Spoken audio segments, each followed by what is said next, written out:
So I get asked a lot, why is child-directed or child-guided time so important? I'm Child Development and Early Learning Specialist Stacy Benge, and I want to share with you why this child-guided time is essential for children in the developmental process. First of all, if you're a parent of a child under the age of 5, or you're an educator of a child under the age of 5, one of the things that we're always looking at is getting children ready for school. Well, what happens in these conversations is a lot of times we get caught up talking about academic things that we start to overlook one of the most important indicators that will determine if a child will be successful if they go to school or not. And that is their social and emotional skills, their executive functioning skills, their self-control, self-regulation, being able to get along with their peers, following teacher direction. And that is the main thing that a child needs to be successful when he or she goes off to school. So how is this developed?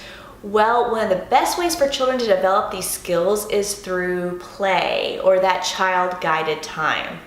Unfortunately, children of today do not get enough play. They do not get enough child-guided time. And what happens is, if the adult is always controlling what's going on in the child's life, or they're always controlling the activities, or they're always controlling the learning, young children do not get the opportunity to develop their own self-control. So that's why as adults, you sometimes have to let go of the control and give it to the children. So when I'm working with teachers, this is one of the reasons I highly encourage an open-ended learning center time or an open-ended play time, because that is how children will develop that self-control. This is a developmental thing. You don't just become an adult and have it. You have to progress through stages to acquire these skills. So if we're looking at a preschool, I always say for every, minute you spend for a teacher-directed time, you need to have that minute opposite on the child-directed time. So if you're a parent and you are touring a school, some of the things you need to ask about is, do you allow play? And make sure you say the unstructured child-directed play. Sometimes when we talk about play, we start talking about play-based learning, and sometimes this turns into very developmentally appropriate hands-on experiences, but they're still teacher-directed or teacher-controlled. So you need to specifically ask, if you're a parent, how do you allow child-guided time? If you're a teacher, this is something you need to advocate for in your classroom.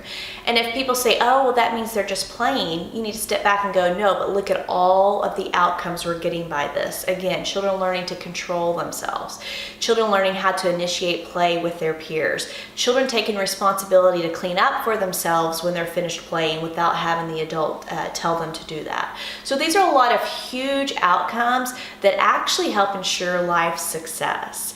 Now, what does this look like if you're at home?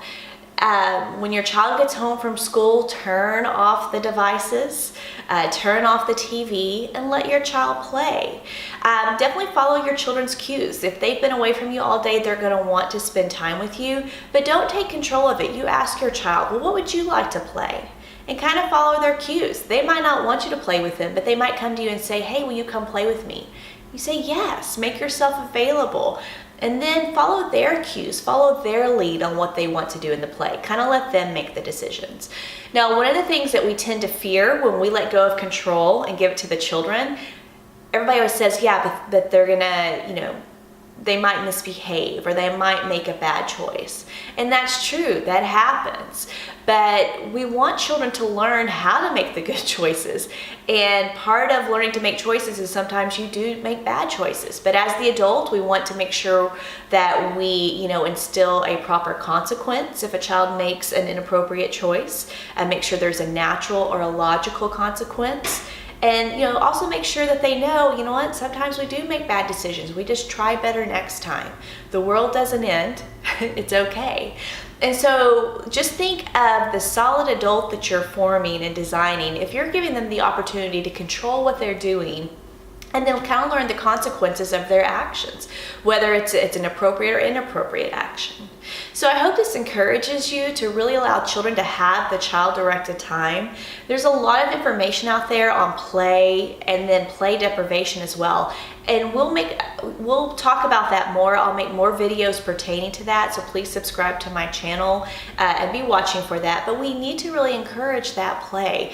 Again, it's something very simple, but it produces major outcomes that really help children be successful when they go off to school. So please let me know if you have any more questions about child-guided or child-directed time. Please also let me know if you have any other questions regarding child development, early education, early learning, or parenting.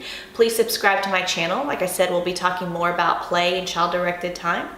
But until then, I am Stacy Benge.